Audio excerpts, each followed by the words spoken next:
I happened to be away from my desk this week, but don't worry, I didn't forget about you. I'm just bringing you brave little books from a new location. This little book is a very fast read. If you've got places to be and things to do, I recommend you let Nick Flynn do all your hard thinking for you with The Captain Asks for a Show of Hands. Poetry? Yep, this is another collection of poetry. Poetry is a way of opening things, and Nick Flynn really gets his hands dirty with this book, which is not an easy thing to do when we're talking about Abu Ghraib. Some things are so disturbing, we don't want to talk about them, because how do you begin to talk about something like Abu Ghraib? But on the other hand, how can you not talk about it?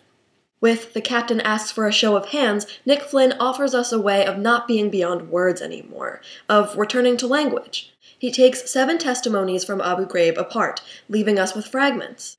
The redacted text is actually the first thing you see when you open the book. When only a few words remain, we get barely a glimpse of time and place, the refrain of witness and memory, I saw, yes, I saw, and the sparseness on the page here creates tension. The white space, the testimony that continues on off the page, echoes the space beyond each photograph taken from the prison.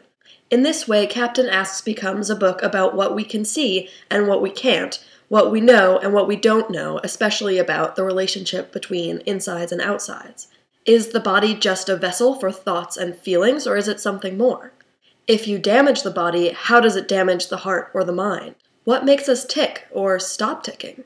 Despite how I've made it sound so far, Captain Asks has more to it than just those 7 redacted testimonies. Most of the book is actually composed of a group of poems about the 4 elements: fire, air, earth, and water.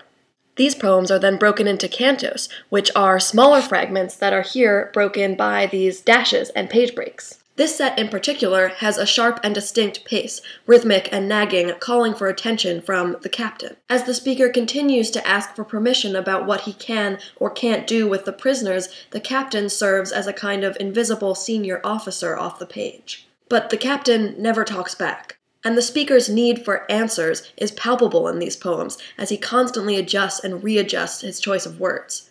The more confused and desperate he gets, the more the captain becomes not just a stand-in for a senior officer, but perhaps for the speaker's own conscience, or even for God. He represents whoever it is we turn to with our hardest questions. These poems speak to the child inside us who wants someone else to have all the answers, someone else to make the decisions, someone else to hide behind, and someone to blame when something goes wrong. None of us want to have to make hard choices alone. It is this childlike spirit that burns bright in this collection and makes it truly enjoyable to read despite the disturbing subject matter. The poem Forgetting Something recalls a child making up a game. Try this. Close your eyes. No, wait, if we see each other again, the first thing we should do is close our eyes. No, first we should tie our hands to something solid, bedpost, doorknob, otherwise they, wild birds, might startle us awake. And that was The Captain Asks for a Show of Hands by Nick Flynn. Next week I'll see you back at my desk.